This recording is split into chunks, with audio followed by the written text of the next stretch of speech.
Let's begin by offering our respects to ISKCON founder Acharya and our preeminent Shiksha Guru, His Divine Grace, A.C. Bhaktivedanta Swami Srila Prabhupada. Hare Krishna, Krishna Krishna, Hare Hare, Hare Ram, Ram Ram, Hare.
Srila Prabhupada ki Jai. Jai. Jai. Om Agyana Timirandasya Jnananjana Shalakaya Chakshurunmilitam Yena Tasmai Shri Namaha. Nama Om Vishnu Padaya Krishna Prestaya Bhutale Srimate Bhaktivedanta Swamin Iti Namine. Namaste Saraswate Deve Gauravani Pracharine Nirvishesha Shunyavadi Paschatya Deshatarine. He Krishna Karuna Sindhu Dina Bandhu Jagatpate Gopesha Gopika Kanta Radha Kanta Namostute. Bye. Bhakta Kanchana Gaurangi Radhe Vrindavaneshwari Vrishabhanu Sute Devi Pranamami Hari Priye. Vancha Kalpa Taruvyascha Kripa Sindhu Vyayevacha Patitanam Pavanebhyo Vaishnavebhyo Namo Namaha. Jai Shri Krishna Chaitanya Prabhu Nityananda Shri Advaita Gadadhar Shrivasati Gaura Bhakta Vrinda. Hare Krishna Krishna Krishna Hare Hare Hare Rama Rama Rama Hare Hare. Please repeat after me. Om Namo Bhagavate Vasudevaya. Om Namo Bhagavate Vasudevaya. Om Namo Bhagavate Vasudevaya. Om Namo Bhagavate Vasudevaya. Om Namo Bhagavate Vasudevaya. Om Namo Bhagavate Vasudevaya.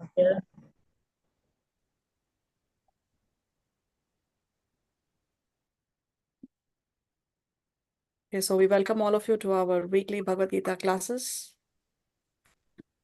Thank you all very much for joining. We have with us here Beena Dadlani, Auntie Nita, Ayush, Dipti Adnani. Then we have Durga Prasad, Hema Bangari, Karuna Jadwani, Khushbu, Manju, Mahek Bakshani, N.C. Venkatchari. My parents are there. We have Ranjit Das, Ritu Lalwani, Shri Radhe Hari Devidasi, Kirti Lata. Okay. So in the previous class, we started with chapter number 12. The title of chapter 12 is Devotional Service. Devotional Service. It's the last chapter in the middle section of Gita, or in the Bhakti section of the Bhagavad Gita. So this chapter deals with devotional service.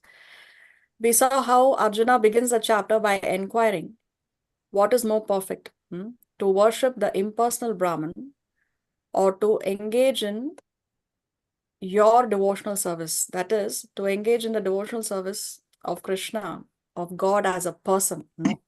So personalism or impersonalism? This is a very, very hot topic, even in the modern times. So Krishna immediately he is answering without leaving any shadow of doubt. No? What does he say? Krishna says, those who fix their minds on my personal form are always engaged in worshipping me with great transcendental faith are considered by me to be most perfect. So Krishna is saying that those who worship the Lord as a person, no? Those who are fixing their minds on Krishna, on his personal form, they are the most perfect. Now, what about those who are worshipping the impersonal Brahman? Those are worshipping the Lord as only a Brahman effulgence, no? Krishna says that those who fully worship the unmanifested, that which lies beyond the perception of the senses, the all-pervading, inconceivable, unchanging, fixed and immovable, the impersonal conception of the absolute truth, by these different ways, controlling the various senses, being equally disposed to everyone, by being engaged in the welfare of all, such people also achieve me, but how? At last they achieve me. So it takes many, many more lifetimes for them to attain perfection. It cannot be completed in one lifetime. But bhakti is so glorious that if one sincerely follows this bhakti yoga process, then in one lifetime itself, one can go back home, back to Godhead. So what is the problem? Krishna says in the 5th shloka. He says that for those whose minds are attached to the unmanifested impersonal feature of the Supreme, for them advancement is very troublesome. Advancement is very troublesome. And it is very, very difficult to make progress. Very difficult for such people to make progress. But then Krishna says, those who worship me, giving up all their activities, being devoted to me without deviation, engage in devotional service, which is the title of the chapter, always meditating upon me, having fixed their minds upon me, Krishna says, for them, I am the swift deliverer from the ocean of birth and death. So Krishna personally takes charge of his devotees. He personally delivers them. So he very quickly, that's why we say Bhakti Yoga, the process is so powerful, so potent, that within one lifetime, one can go back home, back to God. So he's a swift deliverer. Now today, by the mercy of Guru and Krishna, we'll come to the next section of chapter 12. So this section, 8, 9, 10, 11, 12, this is actually the most important section of this chapter. Here Krishna is giving a step-by-step progression, starting with the highest.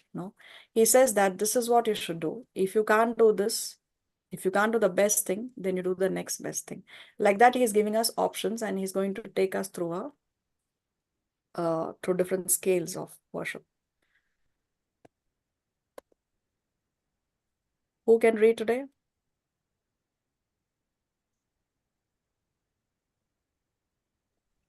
Durga Prasad, can you read?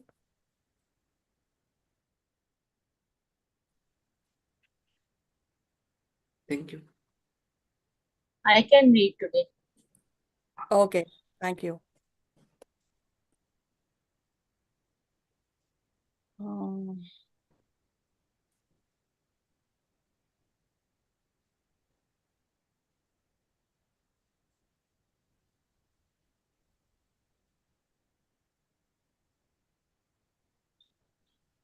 So we see in this section the progressive stages of devotion. So Krishna is taking us through different stages, starting from the highest. So let us hear the shloka first.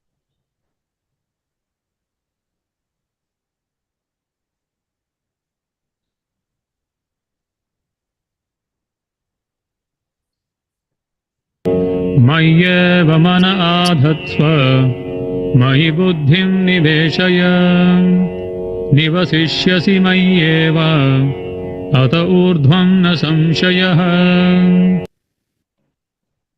So she will read, Mataji?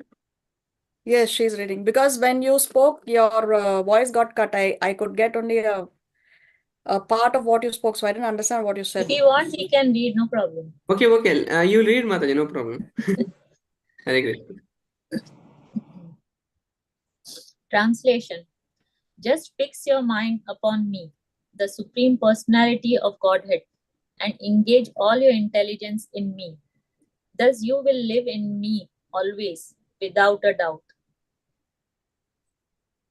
So what is Krishna saying? Just fix your mind upon me, the Supreme Personality of Godhead, and engage all your intelligence in me. Thus you will live in me always, without a doubt. So see, Krishna is using the word me thrice, no? Mai eva mana adatsva, mai buddhim niveshaya, nivashishyasi mai eva. So he's using the word me, my 3 times in this verse. So this is the highest level that one can reach, one should attain, one should at least try to attain. No, fix your mind upon me, engage all your intelligence in me. So when we fix our mind and our intelligence on Krishna, then what is the result of that? Krishna says, why should we do this? Why should we fix our mind upon him? Why should we engage our intelligence in him? Because by that, what is the result we will get? What does Krishna say?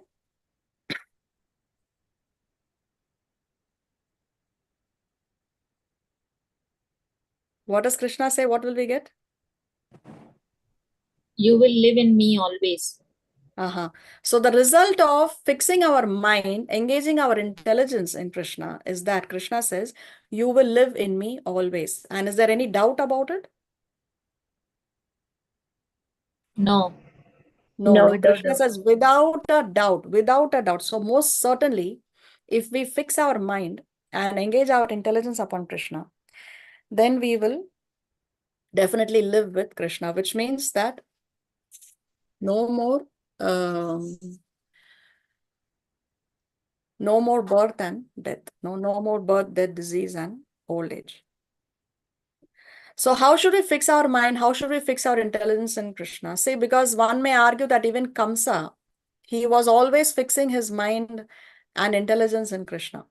Because ever since Kamsa heard that Devaki's 8th son is going to kill him, he was always thinking about Krishna. No, he was using all his intelligence by sending so many demons and plotting and thinking of so many ways by which he can kill Krishna. So even Kamsa had his mind fixed upon Krishna. Even he used his intelligence. He was engaging his intelligence in Krishna. But is that how we should engage our mind and intelligence in Krishna? Is that the recommended way? Is that how it should be done? No. No. We should think about Krishna, fix our mind upon Krishna, fix our intelligence in Krishna in a favorable way. What Kamsa did was in an unfavorable way. So in transcendental service, in love, out of love and affection, one must fix the mind upon Krishna, engage the intelligence in Krishna. And then as a result of that, Krishna says, you will live in me always without a doubt. So this is the highest level. But now one may say that I'm not able to fix my mind and intelligence upon Krishna. I am not in that stage where I can, out of love, be able to constantly think about Krishna. See, when you love someone, automatically that person is on your mind, and you're using your intelligence. For example, a mother loves the child, and even if the mother is not physically present with the child, the mother is always thinking about the child. What is my child doing? Is he fine? Is he okay? Has he eaten? Always the mother is always thinking about the child out of love and affection. So like that, if one has love for Krishna, then one automatically will fix the mind and engage the intelligence in the Lord. But one may say that I'm not on that stage of having that love and emotion for the Lord. So then what can be done? Then Krishna says, okay, if you can't do that, then do the next best thing. What is the next best thing? Let's see. अथ चित्तं समाधातुं न शक्नोषि मयि स्थिरम् अभ्यासयोगेन ततो मामिच्छाप्तुं Dhananjay. Translation. My dear Arjuna, O winner of wealth, if you cannot fix your mind upon me without deviation, then follow the regulative principle of Bhakti Yoga. In this way, develop a desire to attain me.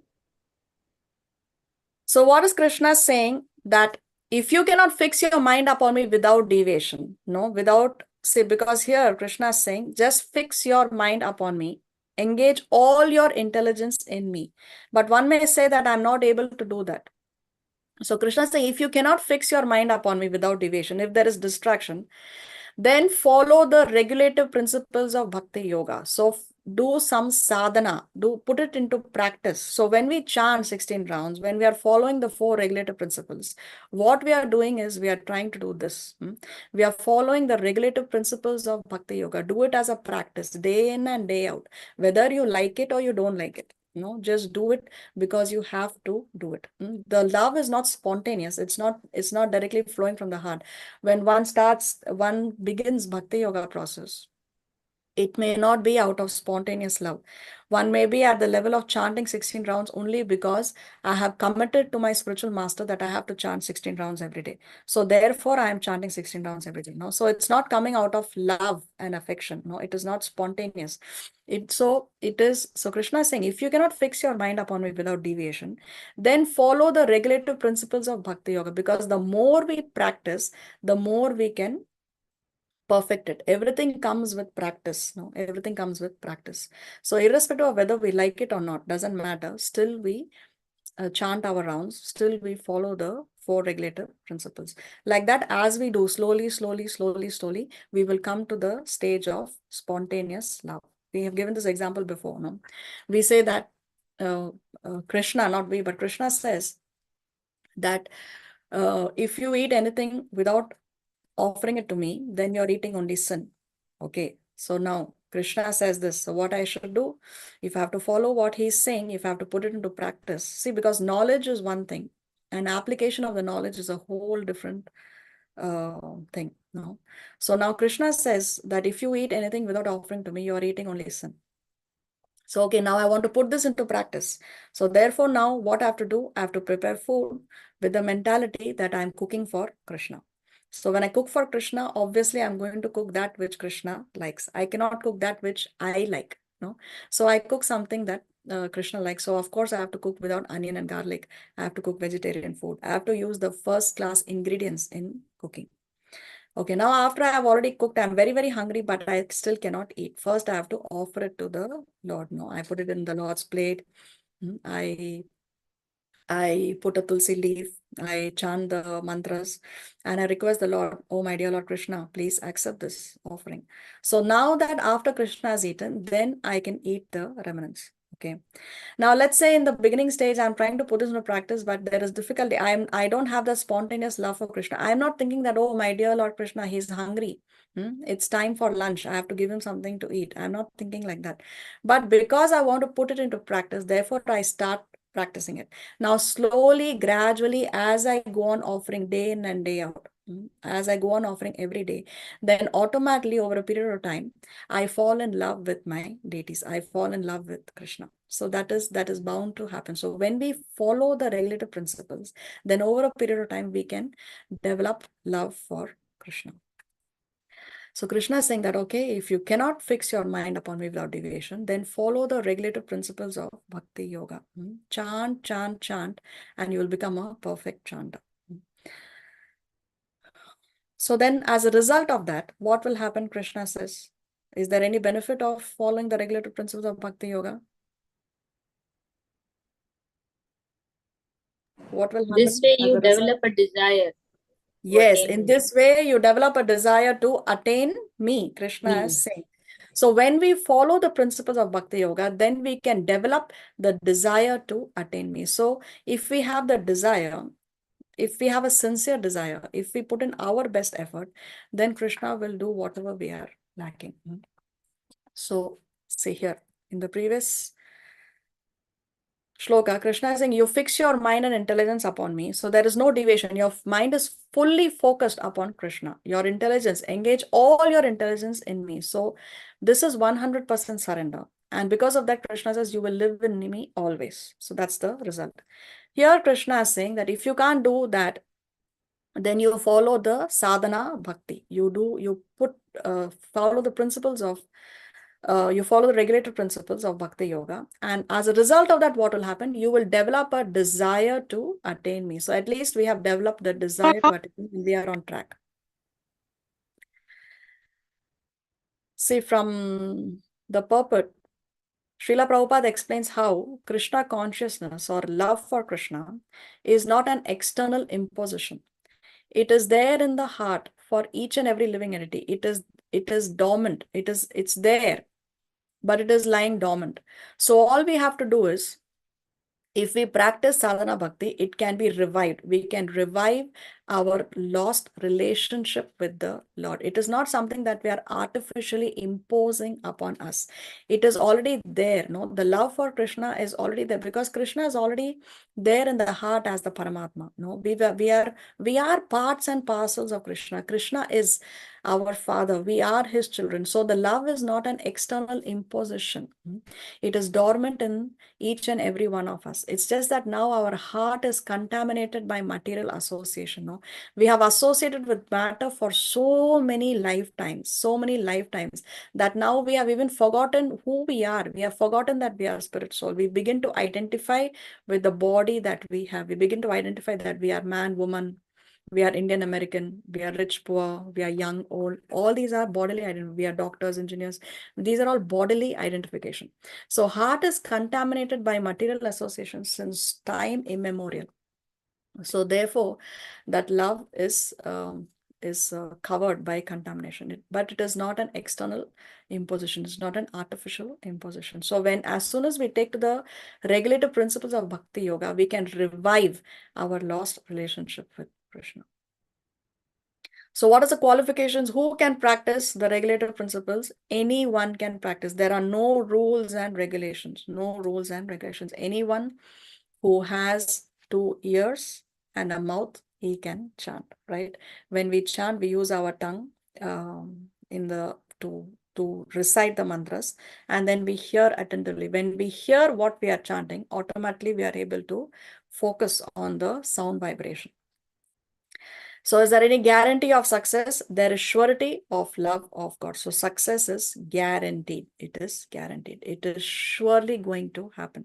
If one does the experiment correctly, he is bound to get the result. If one is not getting the result, then somewhere we are not doing the experiment in the proper way. Somewhere we are making mistakes. Somewhere we are committing offenses. If you feel that you are chanting from so many years and you're not able to get any results, then somewhere you have to check. No, somewhere I'm going wrong. Probably we need to go through the list of offenses, and probably we are committing some offenses to the holy name. So if you do the experiment correctly, definitely you will get the desired result.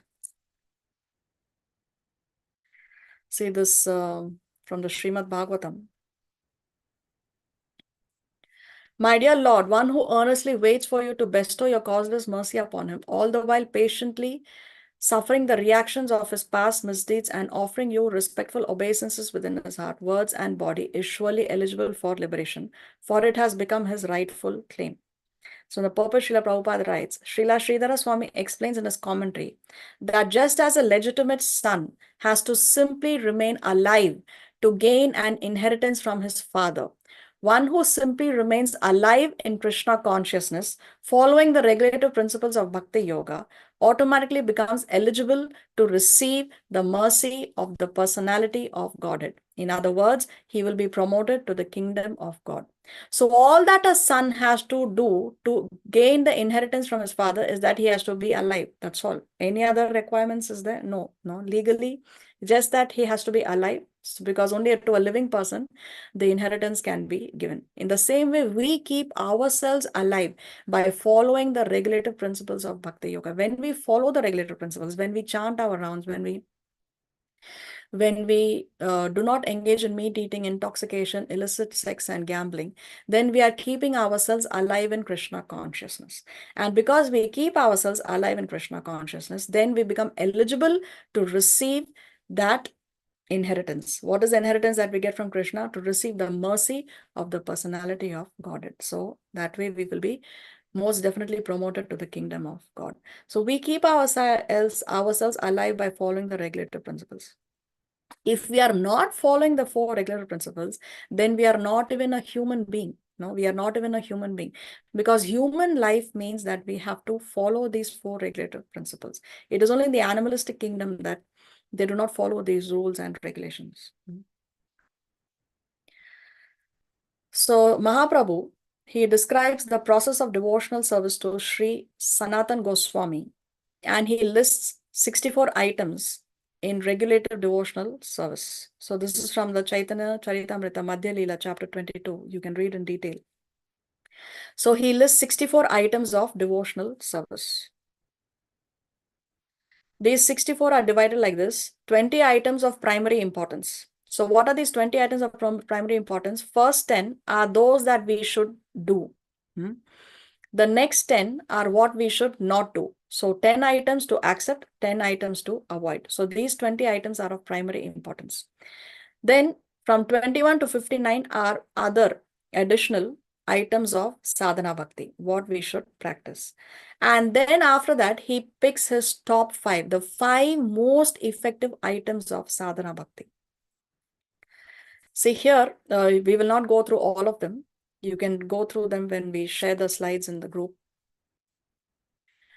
But if you see, number 1 is accepting the shelter of the lotus feet of a bona fide spiritual master. So that is number 1. Then becoming initiated by the spiritual master and learning how to discharge devotional service from him. Obeying the orders of the spiritual master with faith and devotion. Following in the footsteps of great Acharya under the direction of the spiritual master. Inquiring from the spiritual master how to advance in Krishna consciousness. So the first 5 items here are connected to the spiritual master.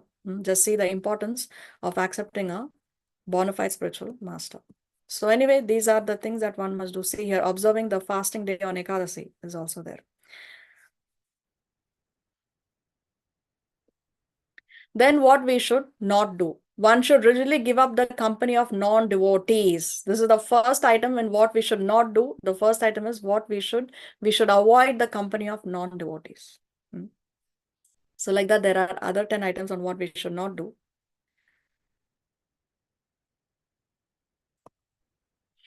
And then you have the other items.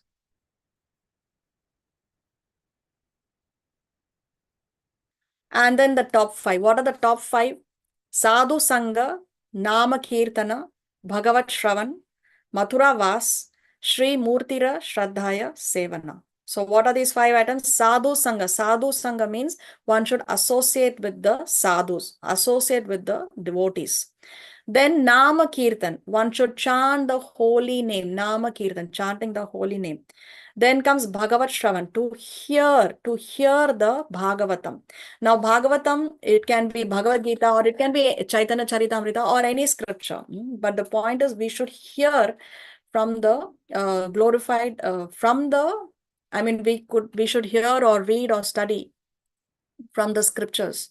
And if we are hearing anybody from anyone, any transcendental sound vibration, it should be always from a bona fide person. Always you should hear from a devotee of the Lord. If we are going to hear from professional chanters, we may get some information, but it will not lead to a transformation. If we want that message transforms us, if it has to lead to a transformation, then it is very important that we hear from bona fide authorities, not from professional chanters. Then Mathura Vas, to reside in Mathura. So one can reside in Mathura or Vrindavan or any holy place.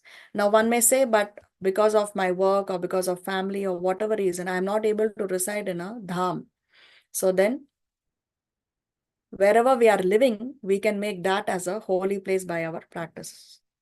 Wherever we are chanting the holy name, wherever we are worshipping the Lord, that place becomes a holy place. So we can make our homes into holy places and not make it a place for mundane activities, not for mundane parties and other mundane activities. Then 5, Sri Murtira Shraddhaya Sevana, to worship the deity with faith and veneration. In the previous class, we saw how deities are, we saw some examples of how deities reciprocate to the devotee. So one should not think that the deity is wood or stone or metal.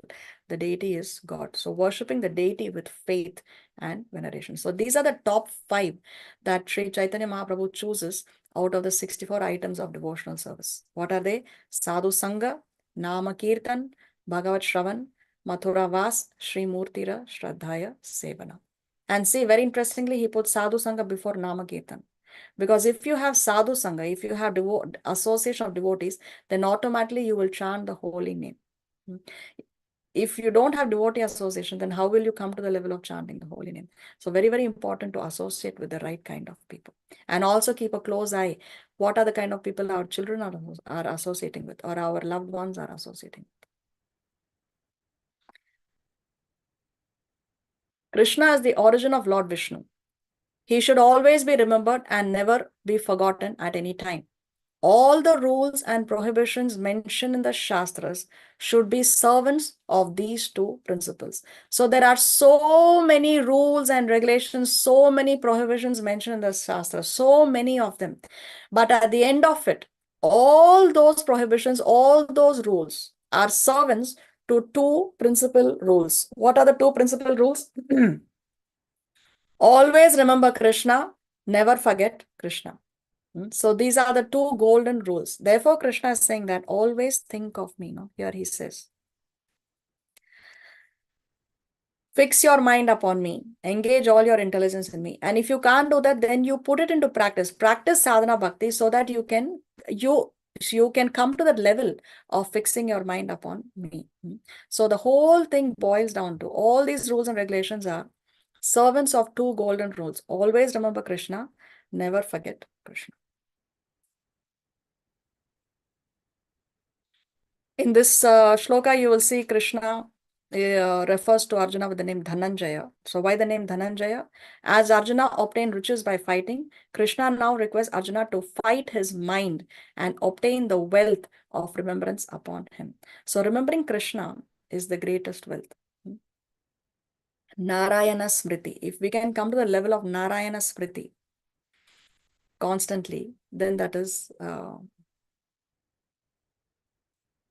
the success of our spiritual life.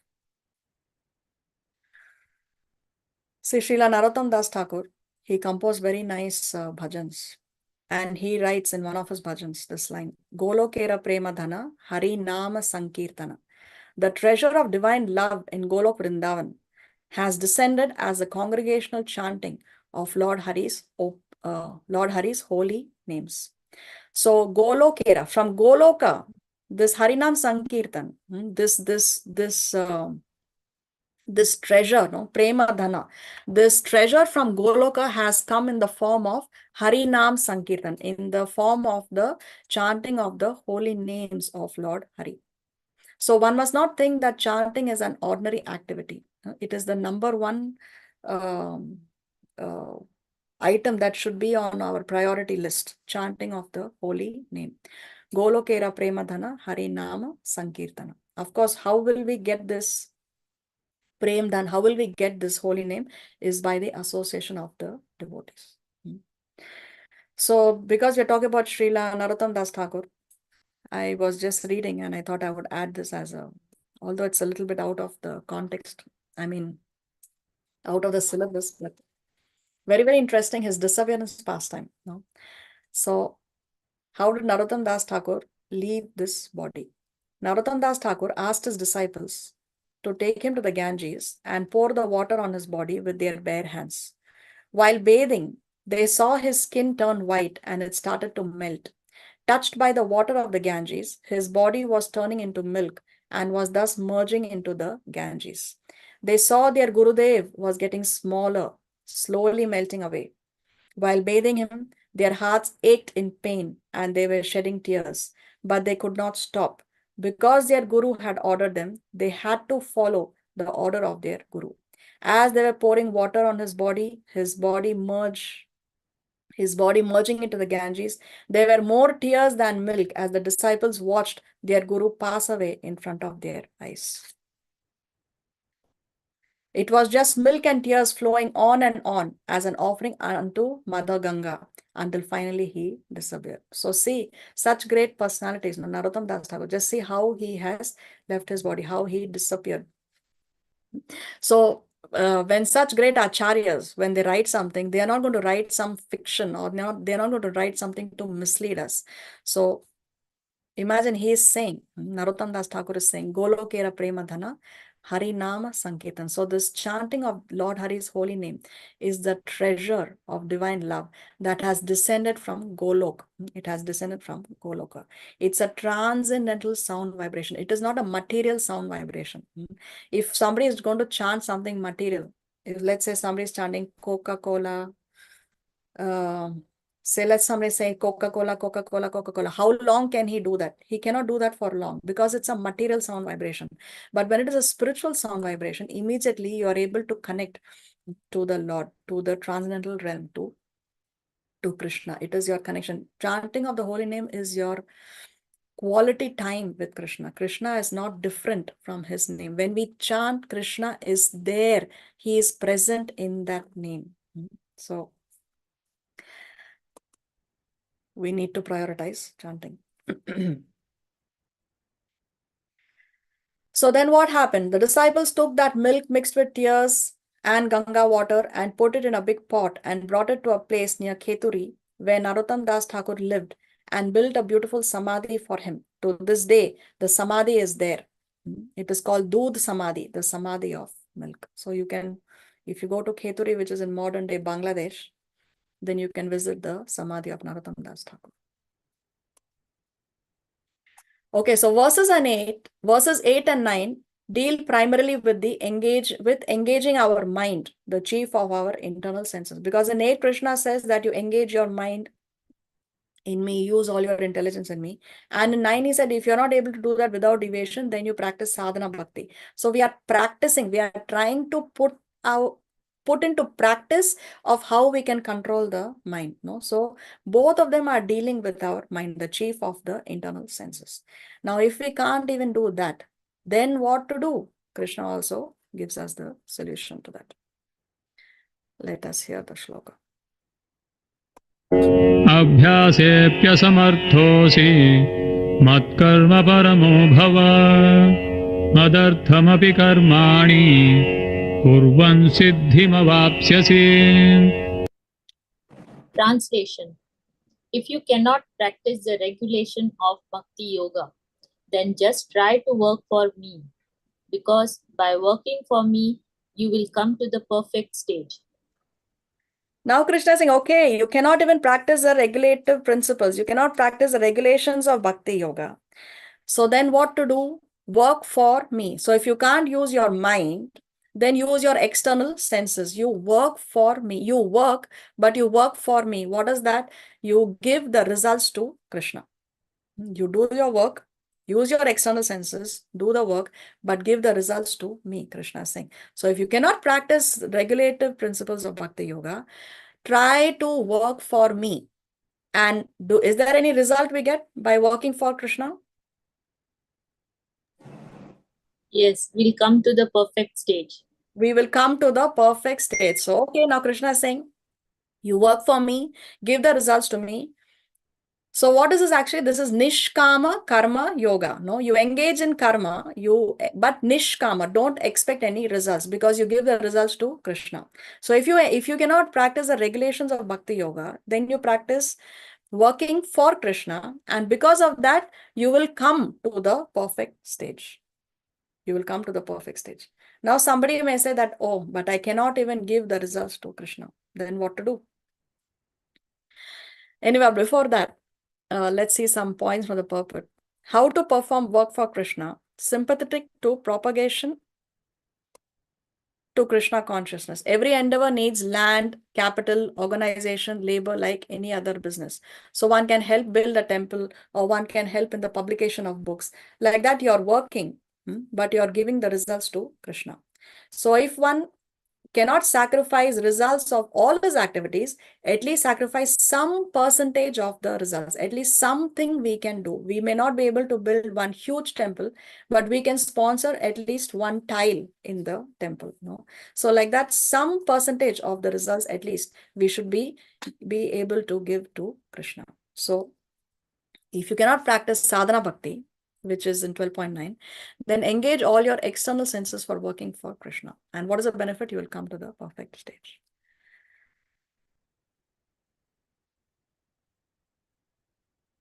Verse 10 refers to engaging our external senses in Krishna's service if we cannot engage the mind. Even if we are unable to think of Krishna, we can make progress by working for him. This platform is called Nishkama Karma Yoga, which we already discussed.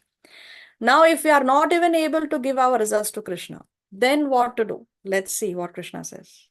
अथैतदप्यशक्तोऽसि कर्तुं मद्योगमाश्रितः सर्वकर्मफलत्यागं ततः कुरु यथात्मवान्.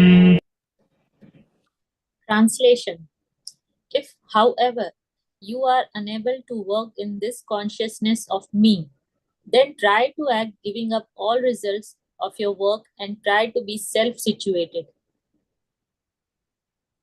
So if you cannot give the results to Krishna, then Krishna says, try to act giving up all results of your work. But Krishna is not saying to whom.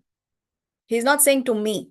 See, he's saying try to act giving up all results of your work. So that means try to engage in philanthropic activities, some humanitarian work, some charitable work, some charity, and try to be self-situated. Now, is there any result that Krishna says you get by engaging in this activity?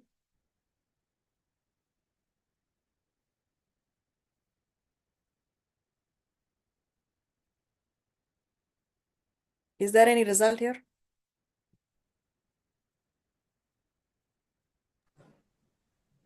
No. No, there is no result. Why? Because one can go on doing philanthropic activities, sponsoring an orphanage or an old age home or a hospital. So it is good that one is not attached to one's wealth. But because it's not a devotional activity, there is no substantial result that one can get. One can go on doing this for millions of lifetimes, but still remain in the cycle of birth and death. Still remain in the cycle of birth and death. So there is no spiritual benefit.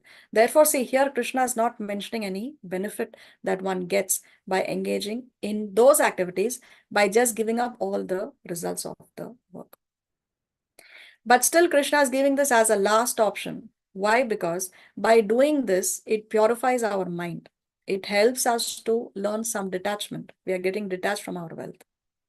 It will purify our mind. And when the mind is purified and when one is in a detached state of mind, then one is in a more favorable condition for bhakti.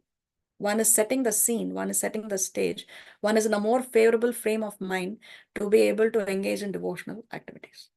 Another thing that can possibly happen is if one, let's say somebody has opened a hospital and by chance a devotee, a Vaishnava comes to that hospital and receives treatment. Now that person is receiving Agyata Sukriti. He is engaged in devotional service, but unknowingly. He didn't have the intention of opening the hospital to serve the Vaishnavas. So, but because he has unknowingly served a Vaishnava, unknowingly rendered service to the Vaishnava, therefore now he gets what is called as Agyata Sukriti. Unknowingly he has engaged in devotional service. Devotional service means serving the Lord and his Vaishnavas and his devotees. So this is what Krishna is saying here, that if you are not able to give the results of the work to me, then give up the results of your work and try to be self-situated. So this way, but here Krishna is not mentioning any result as we mentioned, but it will help us to purify our mind and make it more favorable to receive or engage in bhakti.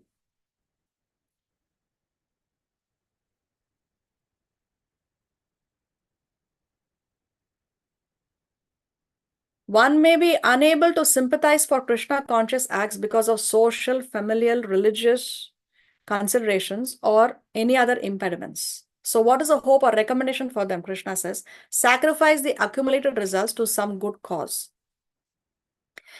Such procedures are given in the Vedic rules, many yagyas, many functions of punya, etc. So opening hospitals and all these charitable works, etc. will help you get punya karmas. Punya karmas will help you go to heaven, but it will not take you out of the material world. It will not take you all the way to spiritual realm. How that will help? One may gradually elevate to the state of knowledge, because one can see that by giving away, by being detached, then one is more peaceful. One is more, it purifies the mind. One is developing detachment.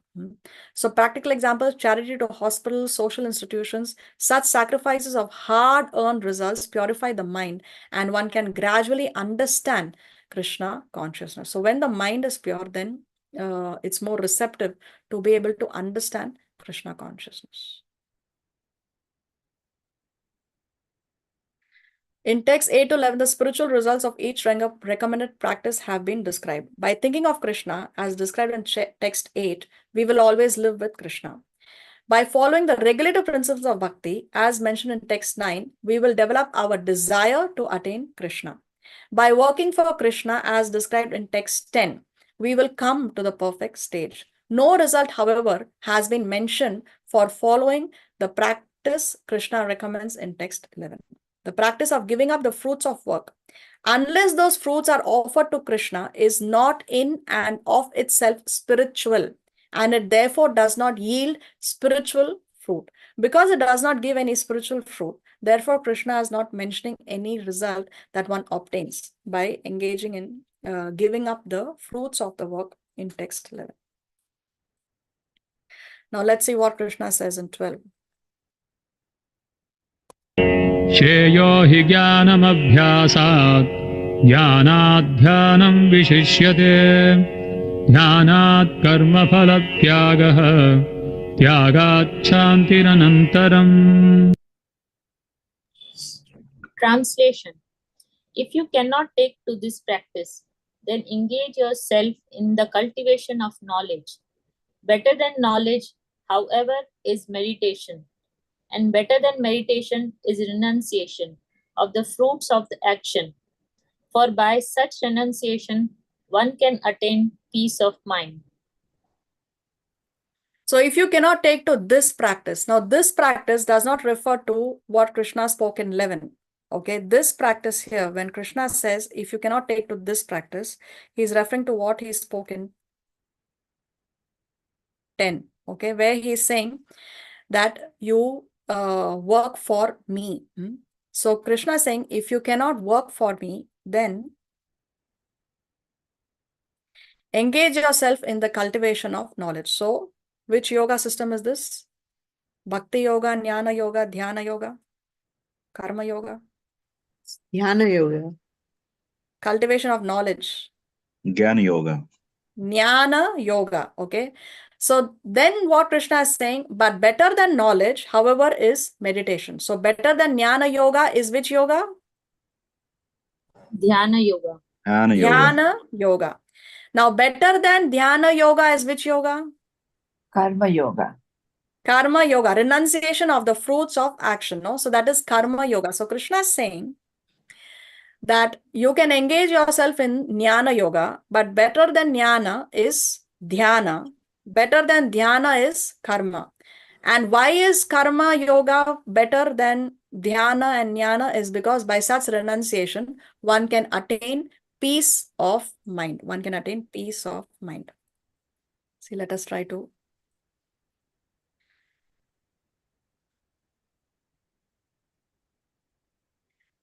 So this practice,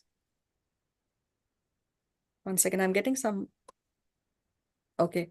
This practice refers to the following of the principles of Krishna consciousness as recommended in text 12.10. Then engage yourself in cultivation of knowledge. Knowledge here refers to Brahmanyana, knowledge of soul different from the body. Better than knowledge is meditation, yogic meditation by which one realizes the super soul. So of course, when one engages, we have discussed these yoga systems in detail. When one engages in Dhyana yoga, one attains the Paramatma realization. Better than meditation is a renunciation of the fruits of action. Why? Because one will attain peace of mind. See, if one does some work, but is not hankering for the results, one is not worried about the results, whether it will be in my favor, whether it will be not in my favor, then one goes through some anxiety. One goes, like a student gives an exam, and until the results of the exam don't come, then there is anxiety. How many marks will I get? Will I pass? Will I get the required result? Will I get what I deserve? So there is anxiety. Or one makes an investment in business. Until you don't see the returns, there is anxiety. But when you give away the results, No, you do your work, but the results you give away, then you are not in anxiety, then you are peaceful. So Krishna is saying that what is the benefit of such renunciation? One attains peace of mind. One attains peace of mind. So here you can see the stages that Krishna takes us through. In text 8, he's talking about complete absorption. Fix your mind upon me. Engage all your intelligence in me. So complete absorption. If you can't engage in complete absorption, what is the next stage? Krishna saying, okay, you can't do that. Then follow the regulative principles of Bhakti Yoga. So engage in sadhana bhakti. Now somebody may say, I can't do that also. Then Krishna says, okay, karma yoga. You give the results to me. Just try to work for me. Now here, from 10 to 12, we are connecting here because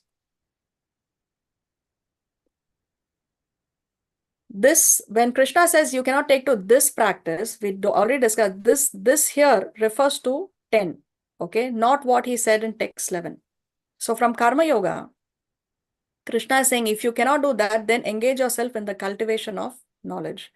So we are putting Jnana Yoga here after Dhyana Yoga. Why? Because again Krishna is saying better than knowledge is meditation. So then Jnana Yoga comes one step down and we take Dhyana Yoga one step up. And then he is connecting here to Karma Yoga. Then he is coming back. Better than meditation, better than Dhyana Yoga is Karma Yoga. So better than meditation is the renunciation of the fruits of action. So see, you go from 8, 9, 10.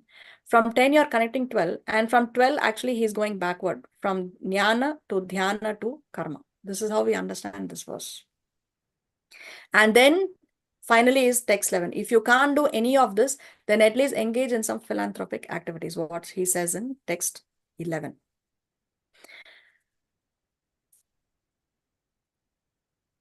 Now one may say when we did the yoga ladder, we had karma yoga down and we had jnana and ashtanga yoga or dhyana. Ashtanga yoga is nothing but dhyana yoga. So we had karma yoga down and then we had jnana yoga and then we had dhyana yoga and then we had bhakti yoga. But the sequence that we are seeing now is we have Krishna is saying that better than jnana yoga is dhyana yoga, better than dhyana yoga is karma yoga. So why is then karma yoga down here in this yoga ladder?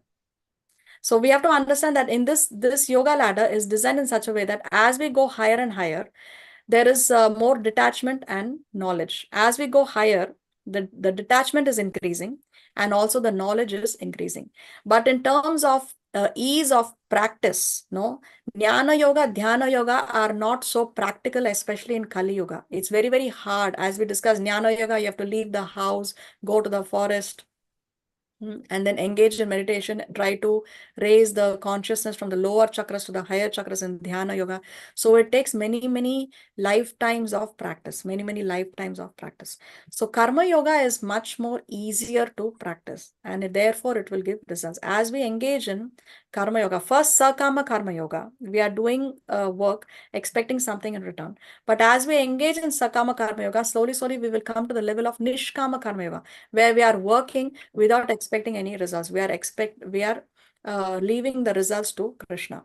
So therefore, then from Nishkama Karma Yoga, we can go to Bhakti Yoga. That is the accelerated process in this yoga ladder. That's why we have this difference in these two sequences here.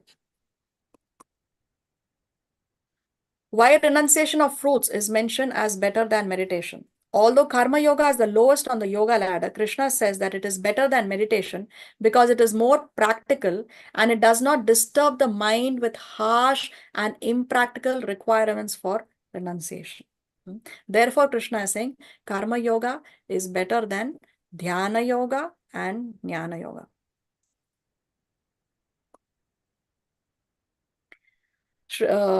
Chaitanya Charan Prabhu explains, Sri Krishna is extending the mercy lower and lower. For example, if a person is in a dry well and someone gives him rope and says that you stretch yourself, stand on your toes and catch the rope and I will pull you out.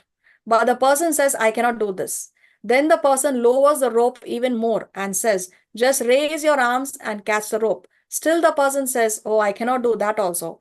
Then he says, okay, I will lower the rope further, just tie the rope around your waist and I will pull you out. So you see how Krishna is giving this progression very, very mercifully. He's saying, okay, you can't do the best, then you do the next best. If you can't do the next best, then you do the next best. Okay, but do something at least. Little bit, we have to come out of our comfort zone. We have to come out of our comfort zone. If we say that, oh, I want to continue doing what I'm doing, I don't want to do this, I don't want to do that, I don't want to follow the regulated principles, I don't want to engage in sadhana bhakti, I don't want to offer my food, I don't want to be a vegetarian, I don't want any restrictions of fasting or chanting and so many other things, then we will not be able to make progress. Then we will continue to remain in the cycle of birth and death. So it's very important that we come out of our comfort zone. Little bit, we have to come out of our comfort zone, come out in our stretch zone. It is called stretch. No, we have to stretch ourselves. Coming out of the comfort zone, we come to the stretch zone, where we put in that little bit of extra effort. Little bit of extra effort we have to put in to make progress. Now, in putting in that extra effort, let us not come to the panic zone. Panic zone means we take up so much service that then finally we will crash and we will not be able to go the long way and reach the finishing line. We will not be able to continue it for the rest of our life. For example, somebody may say, oh, from today onwards, I'm going to chant 64 rounds. That is very nice, very fantastic, as long as it lasts, no? As long as you can do it. If you have the capacity, there are people who chant 64 rounds every day. But if one has that capacity, if you have built up that kind of stamina, that capacity, then yes, very nice. But if you are on 0 rounds, and one day you say, I'm going to chant 64 rounds, you may not be able to take it all the way for the rest of your life. So we have to come out of our comfort zone to our stretch zone. But let's not go to the panic zone. We have to progress slowly, baby steps. But yes, we have to make progress. Let's not remain at the same level for the next 5, 10, 15, 20 years. No. Come out of your comfort zone to your stretch zone, but don't go into panic zone. That is intelligence. Now we come to the next level. The next section, where Krishna is talking about the qualities that make one very dear to Krishna. This is the last section of this chapter. And with this, hopefully we will finish the chapter. So 13 and 14 are clubbed together. Let's hear the shlokas. Adveshta sarvabhutanam maitrah karuna eva cha nirmamo nirahankaraha samadukha sukha kshami santuštah satatam yogi yatatma dridha nischayah mayyarpitamano buddhihi yo madbhaktas same priyah.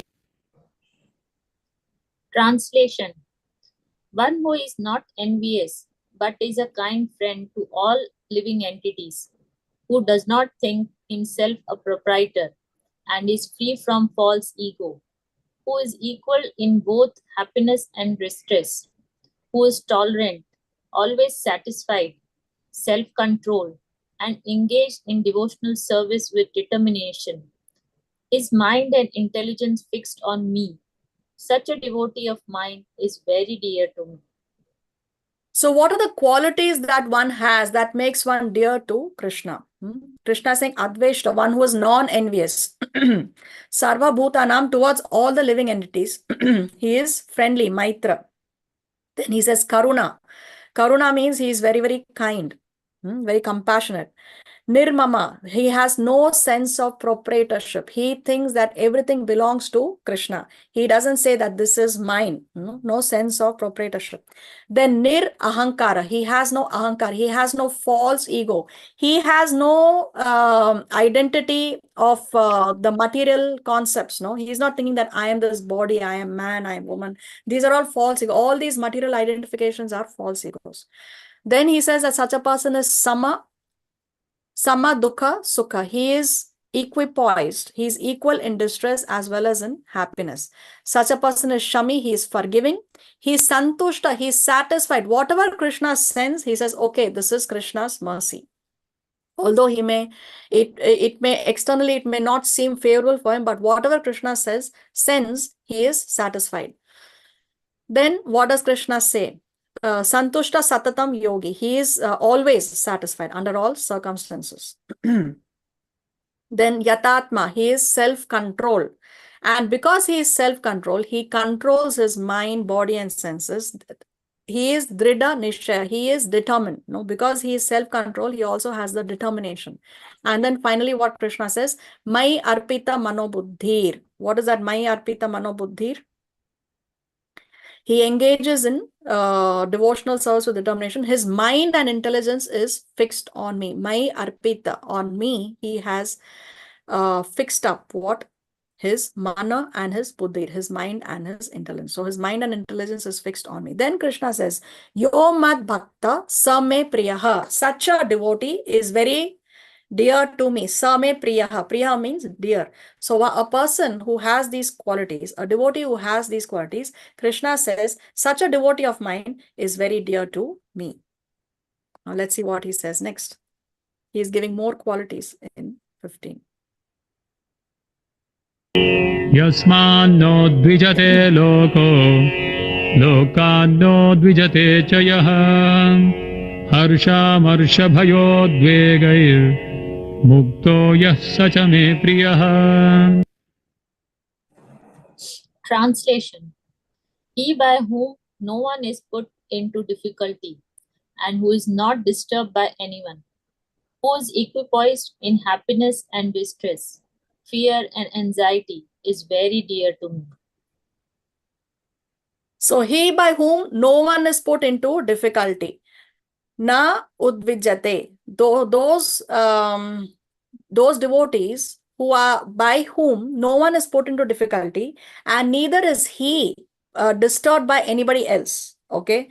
So he by whom no one is put into difficulty, and he who is not disturbed by anybody else, who is equipoised, who is equipoised in what? Harsha and amarsa, in happiness and distress, and who's also equipoised in anxiety and fear, bhaya and udvega. Then such a person, sa cha me priyaha, sa cha me priyaha, such a person is very dear to me, Krishna is saying. So he's mentioning more qualities here. A person who is not put into difficulty by anybody else, or he doesn't allow anybody else to put him into difficulty, or he doesn't get put out by anybody else, by any external factors or any external person. And he also doesn't disturb anybody else. He who's equipoised in happiness and distress, fear and anxiety, such a person, Krishna says, sa cha me priyaha, such a person is very dear to me. Now he mentions more qualities. Anapeksha shuchir daksha, udasino gatavyatha, sarvarambha parityagi, yo madbhakta same priyah. Translation. My devotee who is not dependent on the ordinary course of activities, who is pure, expert, without cares, free from all pains, and not striving for some result, is very dear to me. So what are more qualities that Krishna is mentioning? One who is neutral, anapekshaha, one who is neutral. He's not see, if he has, for example, if he's endeavoring to build a temple, so sometimes there is support, sometimes there are donations coming, sometimes it is not coming. So irrespective of what is happening around him, he is neutral. Then he is suchi, he is pure. He is pure both internally as well as externally. Daksha, he is expert. He is expert in the Shastras. He is expert in his understanding, in his knowledge that yes, I am an eternal servant of Krishna. Then udasina, he is free from care. He doesn't favor or disfavor anybody or any person or anything. So he is free from care. Then gatavyata, he is free from all distress. He doesn't allow anything to distress him. Whatever comes, he takes it as the mercy of Krishna. Then Sarva Arambha Parityagi. He is not striving for any result because he is not attached to the results. Then such a person, Krishna says, Yomad Bhakta Same Priyaha. Such a person is very dear to me.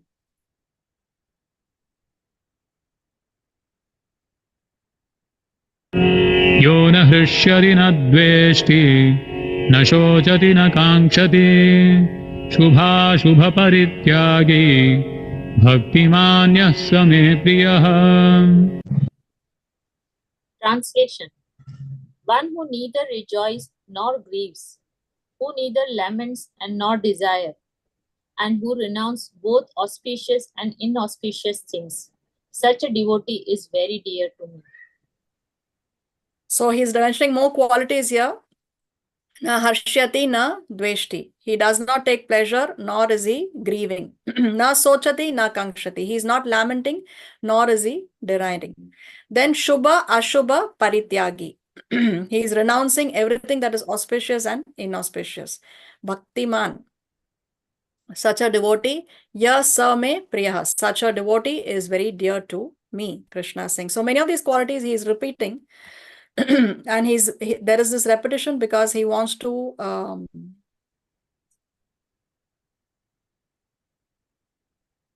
what do you call it? I'm not getting the right word. Krishna wants to make us He perfect. wants to, yeah, he wants to reiterate more. No, though he's making us focus more on the qualities that one should have as a devotee and the qualities that will make us dear to Krishna. 18 and 19 are again clubbed together. समः शत्रौ च मित्रे च तथा मानापमानयोः शीतोष्णसुखदुःखेषु समः सङ्गविवर्जितः तुल्यनिन्दास्तुतिर्मौनी सन्तुष्टो येन केनचित् अनिकेतः स्थिरमतिः भक्तिमान् मे प्रियो नरः. Translation. One who is equal to friends and enemies, who is equipoised in honor and dishonor, heat and cold, happiness and distress, fame and infamy, who is always free from contaminating association, always silent and satisfied with anything, who doesn't care for any residence, who is fixed in knowledge and who is engaged in devotional service. Such a person is very dear to me.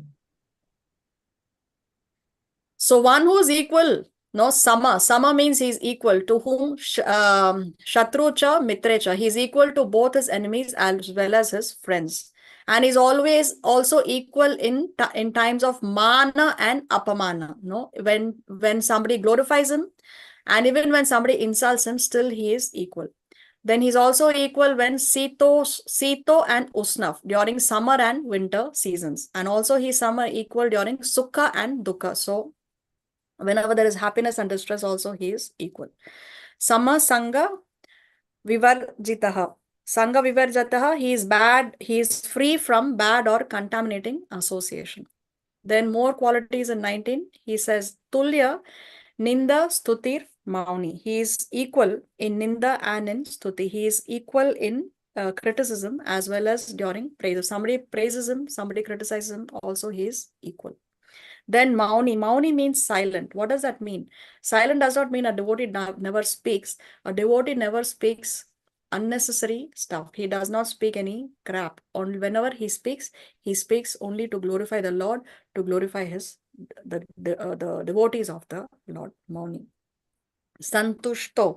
He is very, very satisfied with anything. Santushto yena kenachid. He is satisfied with anything that comes his way. Aniketaha, having no residence. Having no residence means he does not care for a particular residence. If he is living in a cottage, if he is living on the road, if Krishna keeps him in a palace, he is still the same. Aniketaha. So he has no fixed, he doesn't care for any residence. Then Sthira Matir, he is fixed and he is determined. Then again he uses here Bhaktiman. Bhaktiman means he engages in devotional services. Such a person, me priyo naraha. Such a nara, such a person, me priyo is very dear to me, Krishna says. Now, last shloka of the chapter and of the day. ये तु धर्मामृतमिदम् यथोक्तं पर्युपासते श्रद्दधाना मत्परमा भक्तास्तेतीव मे प्रियाः ॐ तत्सदिति श्रीमद्भगवद्गीतासूपनिषत्सु ब्रह्मविद्यायां योगशास्त्रे श्रीकृष्णार्जुनसंवादे भक्तियोगो नाम द्वादशोऽध्यायः। Translation. Those who follow this imperishable path of devotional service and who completely engage themselves with faith, making me with supreme goal, are very, very dear to me. So long what qualities Krishna was mentioning, Krishna was saying such devotees are very dear to me.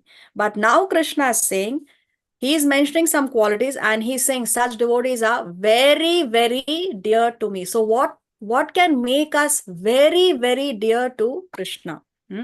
If we follow the imperishable path of devotional service. So just by engaging in devotional service, we become very, very dear to Krishna. Those who completely engage themselves with faith, with Shraddha, making me the supreme goal, Mat Parama. So if we make Krishna the supreme goal with faith, so if we follow the path of devotional service and engage ourselves with faith and make Krishna the supreme goal, then Krishna says, such devotees, bhaktaste, Ativa me priya, Ativa. So very, very dear. So such devotees are very, very dear to Krishna. So this is how Krishna ends this particular chapter. So all these qualities fall into two categories, essential and ancillary, Swarupa Lakshanam and Tathastha Lakshanam. All the qualities mentioned are ancillary except the most important, Bhaktiman, devotional service to the Lord. So devotional service is the essential quality. All other qualities, all these other ancillary qualities, they automatically manifest in a person who's engaged in devotional service. See, automatically, if you're engaged in devotional service, you will learn detachment, you will not be perturbed, you will be equal in criticism and distress, you will be equal to your enemies and friends.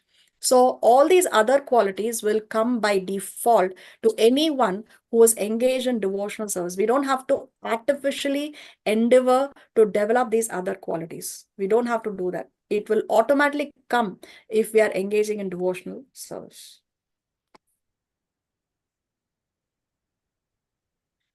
See here, this very nice verse from the Srimad Bhagavatam. All the demigods and their exalted qualities, such as religion, knowledge, and renunciation, become manifest in the body of one who has developed unalloyed devotion for the Supreme Personality of Godhead. So imagine if one is engaged in pure bhakti, then all the devatas and the exalted qualities of the devatas become manifest in the body of that person. What a powerful statement. Let me read that again. All the demigods and their exalted qualities, such as religion, knowledge, and renunciation, become manifest in the body of one who has developed unalloyed devotion for the Supreme Personality of Godhead, Vasudev. On the other hand, a person devoid of devotional service and engaged in material activities has no good qualities.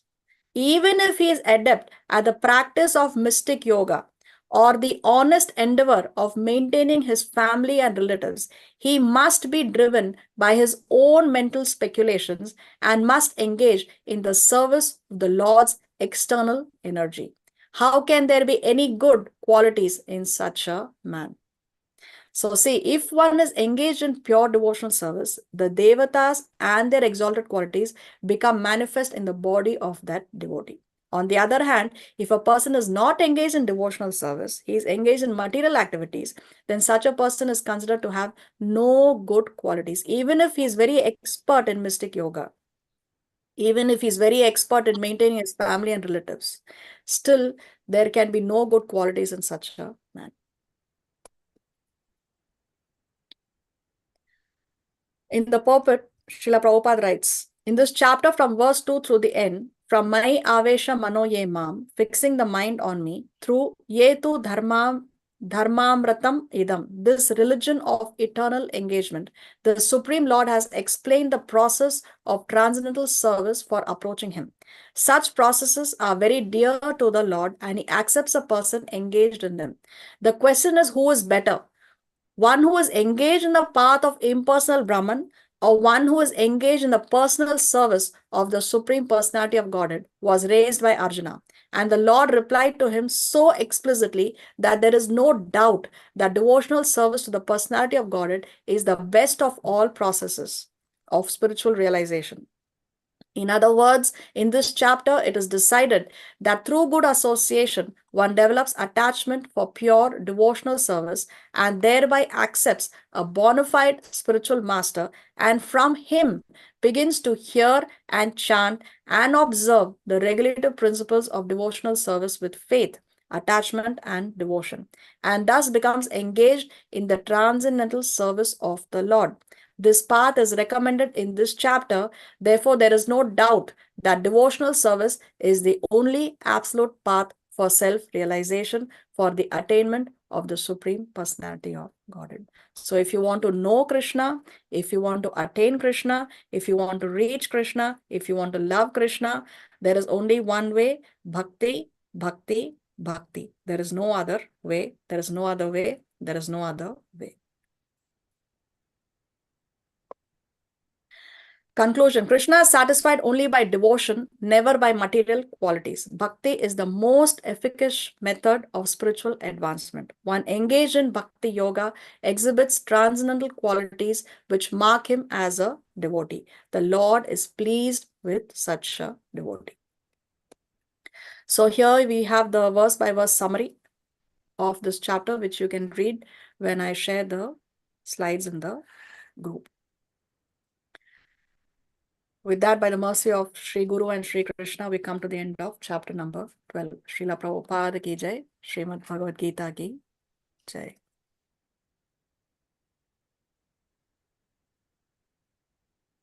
Do we have any questions or comments?